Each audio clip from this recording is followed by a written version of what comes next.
गुप्तकालीन प्रशासनिक व्यवस्था, भूमि एवं राजस्व व्यवस्था। इसमें सबसे पहले गुप्तकालीन प्रशासनिक व्यवस्था में केंद्रीय प्रशासन। गुप्त राजाओं के शासनकाल प्राचीन भारतीय इतिहास के सर्वाधिक गौरवशाली युग का प्रतिनिधित्व करता है। वस्तुतः इस समय सभ्यता और संस्कृति के प्रत्येक क्षेत्र में अभूतपूर्व प्रगति हुई तथा भारतीय संस्कृति के विकास को पूर्णता प्राप्त हुई। गुप्त की शासन व्यवस्था में सबसे पहले सम्राट। विशाल गुप्त साम्राज्य की शासन व्यवस्था राजतंत्रात्मक थी। मौर्य शासकों के विपरीत गुप्त वंशी शासक अपनी देवी उत्पत्ति के सिद्धांत में विश्वास करते थे तथा महाराजाधिराज, परम भट्टारक, एकराट, परमेश्वर जैसी विशाल उपाधियां धारण करते थे। समुद्रगुप्त को पृथ्वी पर निवास करने वाला देवता कहा गया है, जो वहां तक मनुष्य था जहां तक लौकिक क्रियाओं को संपन्न करता था, परंतु अपनी देवी उत्पत्ति के बावजूद वह स्वयं विधि नियमों का उल्लंघन नहीं कर सकता था। सम्राट प्रशासन का मुख्य स्रोत था, जिसके अधिकार और शक्तियां सीमित थी। वह कार्यपालिका का सर्वोच्च अधिकारी, न्याय का प्रधान न्यायाधीश एवं सेना का सर्वोच्च सेनापति होता था। युद्ध के समय वह स्वयं सेना का संचालन करता। प्रशासन के सभी उच्च पदाधिकारियों की नियुक्ति सम्राट द्वारा की जाती थी और वे सभी उसी के प्रति उत्तरदायी होते थे। इस प्रकार सिद्धांततः सम्राट की स्थिति एक निरंकुश शासक जैसी थी, किंतु व्यवहार में वह पर्याप्त उदार और जनहितकारी होता था। गुप्त युग में रानियों का भी महत्व था, जो अपने पतियों के साथ मिलकर शासन भी चलाती थी। कुमार देवी ने अपने पति चंद्रगुप्त प्रथम के साथ मिलकर शासन चलाया था। प्रभावती गुप्ता ने वाकाटक राज्य के शासन का संचालन किया था। गुप्त युग में सामंतवाद का उदय भी हो चुका था।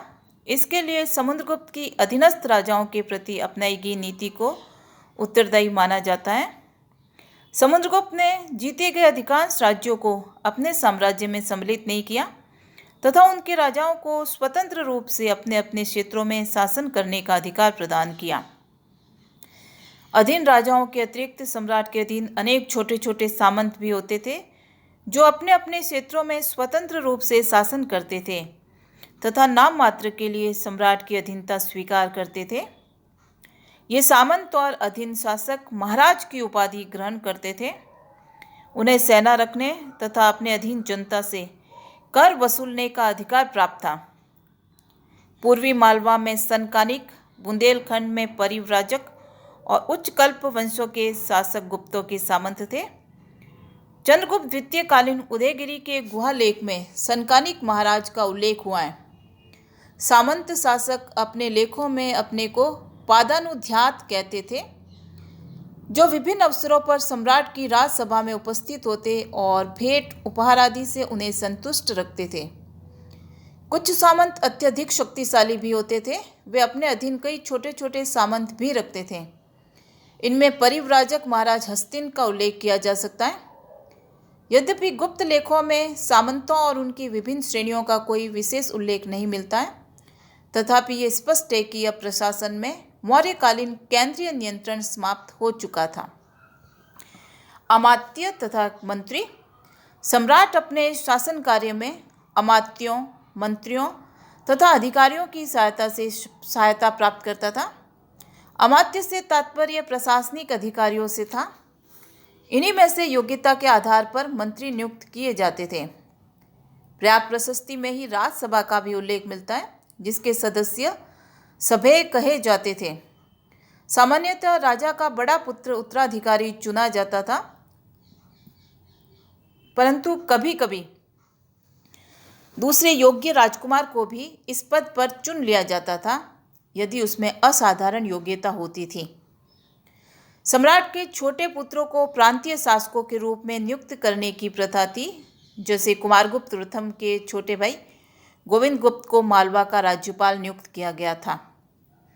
युवराज अपने पिता के जीवन काल में ही प्रशासनिक कार्यों में उनकी सहायता करता था।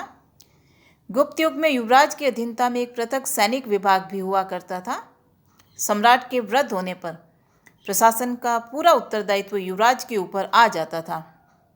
इस प्रकार का उदाहरण कुमारगुप्त प्रथम के समय में मिलता है, जब उसके पुत्र स्कंदगुप्त ने अपने पिता के काल में सैनिक अभियानों में प्रमुख रूप से भाग लिया था।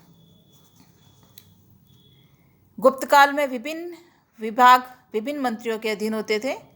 गुप्तकालीन लेखों तथा स्मृतियों में मंत्रियों तथा सचिवों का उल्लेख मिलता है।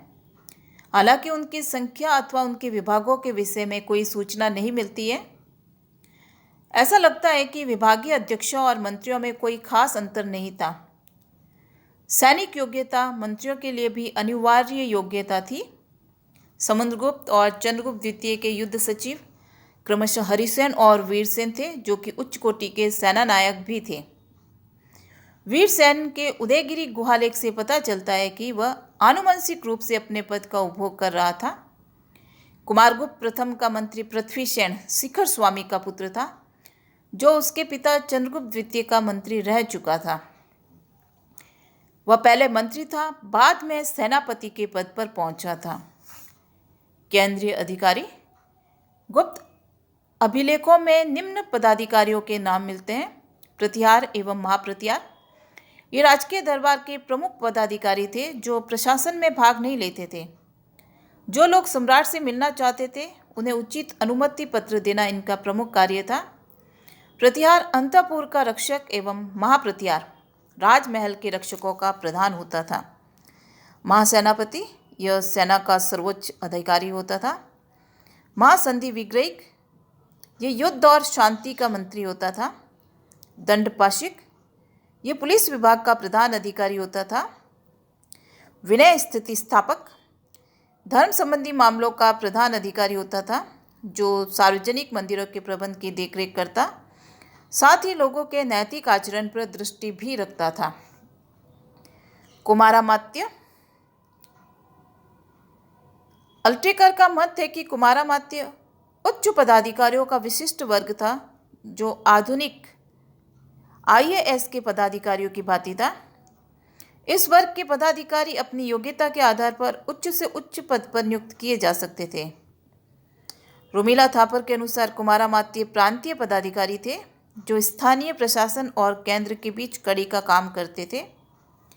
कुमारामात्य का पृथक कार्यालय होता था, जिसे कुमारामात्याधिकरण कहा जाता था। गुप्त काल में राज्य कर्मचारियों को नकद वेतन दिया जाता था। प्रांतीय प्रशासन की सुविधा के लिए विशाल गुप्त साम्राज्य अनेक प्रांतों में विभाजित था। प्रांतों को देश, अवनी अथवा भुक्ति कहा जाता था। गुप्त प्रशासन के प्रमुख प्रांत सौराष्ट्र, पश्चिमी मालवा, पूर्वी मालवा इसे एरन कहा जाता था, तीरभुक्ति, पुंड्रवर्धन भुक्ति, मगध आदि। भुक्ति के शासक को ऊपरिक कहा जाता था। इसकी नियुक्ति सम्राट द्वारा की जाती थी और वह सीधे सम्राट के प्रति ही उत्तरदायी होता था। सीमांत प्रदेशों के शासक गोप्ता कहलाते थे।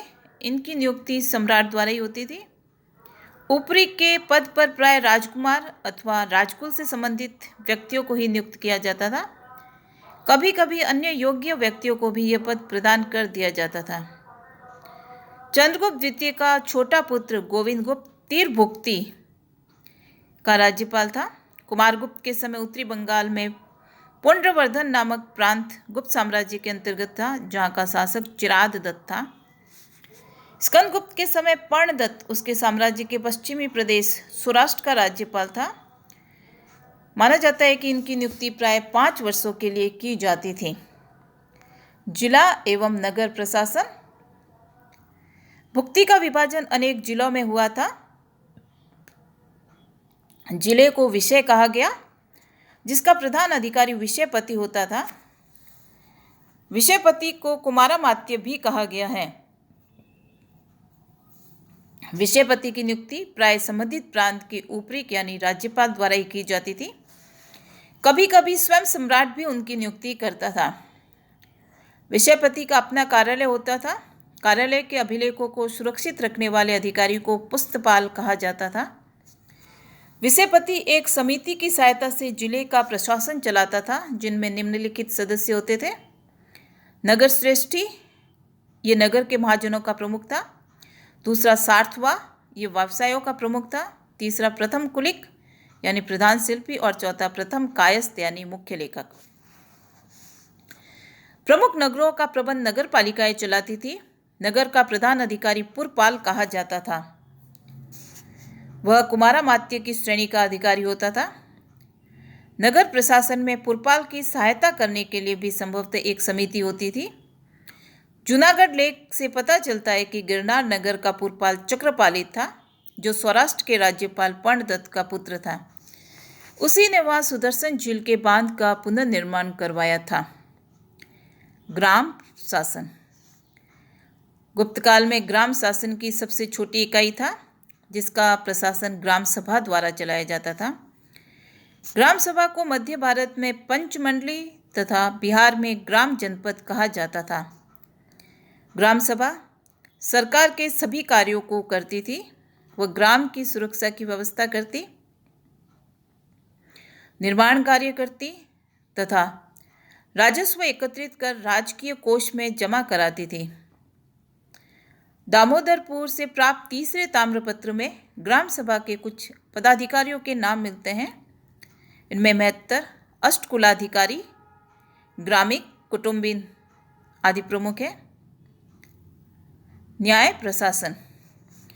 गुप्तकालीन लेखों में न्याय विभाग का उल्लेख नहीं मिलता, किंतु समकालीन स्मृतियों जैसे नारद बृहस्पति से पता चलता है कि गुप्त युग में न्याय व्यवस्था अत्यधिक विकसित थी। गुप्त युग में प्रथम बार दीवानी तथा फौजदारी अपराधों से संबंधित कानूनों की व्याख्या प्रस्तुत की गई थी। उत्तराधिकार संबंधी स्पष्ट व विशद कानूनों का निर्माण किया गया। सम्राट देश का सर्वोच्च न्यायाधीश होता था। वह सभी प्रकार के मामलों की सुनवाई का अंतिम अदालत भी था। सम्राट के अतिरिक्त एक मुख्य न्यायाधीश और अन्य अनेक न्यायाधीश होते थे, जो साम्राज्य के विभिन्न भागों में स्थित अनेक न्यायालयों में न्याय संबंधी कार्यों को देखते थे। व्यापारियों और व्यवसायों की श्रेणियों के आगे अपने अलग अलग न्यायालय होते थे, जो अपने सदस्यों के विवादों का निपटारा करते थे।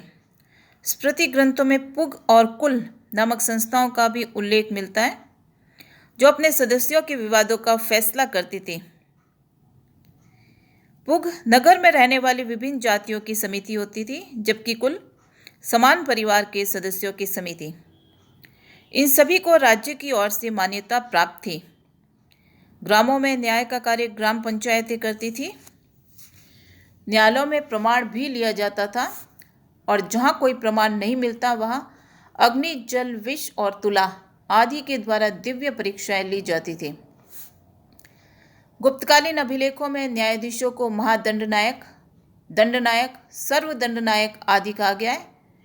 नालंदा तथा वैशाली से कुछ न्यायालयों की मुद्राएं भी मिली है, जिनके ऊपर न्यायाधिकरण, धर्माधिकरण तथा धर्मशासनाधिकरण अंकित हैं। फायान के विवरण से पता चलता है कि दंड विधान अत्यंत कोमल था। मृत्युदंड नहीं दिया जाता था और न ही शारीरिक यातनाएं मिलती थी। सम्राट स्कंदगुप्त के जूनागढ़ लेख से भी पता चलता है कि उस काल में दंडों के द्वारा अत्यधिक पीड़ाएं नहीं पहुंचाई जाती थी। मृच्छकटिकम से ज्ञात होता है कि चारुदत्त को हत्यारा सिद्ध होने पर भी मृत्युदंड नहीं दिया गया था। अपराधों में सामान्यतः आर्थिक जुर्माने लिए जाते थे। बार बार राजद्रोह का अपराध करने वाले व्यक्ति का दाहिना हाथ काट दिया जाता था तथा अन्य दंड मौर्य युग की अपेक्षा मृदु थे, जैसे कुछ मामलों जैसे पशुओं को नष्ट करना आदि में भी जहाँ कौटिल्य मृत्युदंड का विधान करता है, वहीं गुप्तकालीन स्मृतियां मात्र प्रताड़ित करने का विधान प्रस्तुत करती है। इस प्रकार गुप्त सम्राटों ने प्राचीन भारतीय दंड विधान को उदार और मृदु बनाने का यथेष्ट प्रयास किया था। सैनिक संगठन। गुप्त शासकों की सेना विशाल और सुसंगठित थी। सेना का सर्वोच्च अधिकारी महाबलाधिकृत कहा जाता था। हाथियों की सेना के प्रधान को महापीलुपति और घुड़सवार की सेना के प्रधान को भटाश्वपति कहते थे। सेना में सामानों की व्यवस्था रखने वाला प्रधान अधिकारी रण भांडागारिक था। गुप्तवंशी सम्राट स्वयं कुशल योद्धा थे तथा व्यक्तिगत रूप से युद्धों में भाग लेते और सेना का संचालन करते थे। मंत्रियों के लिए भी सैनिक दृष्टि से योग्य होना आवश्यक था। ब्रैग प्रशस्ति में उस समय के कुछ प्रमुख अस्त्र शस्त्रों के नाम मिलते हैं, जैसे परशु, शर, शंकु, तोमर, बिंदीपाल, नाराज आदि।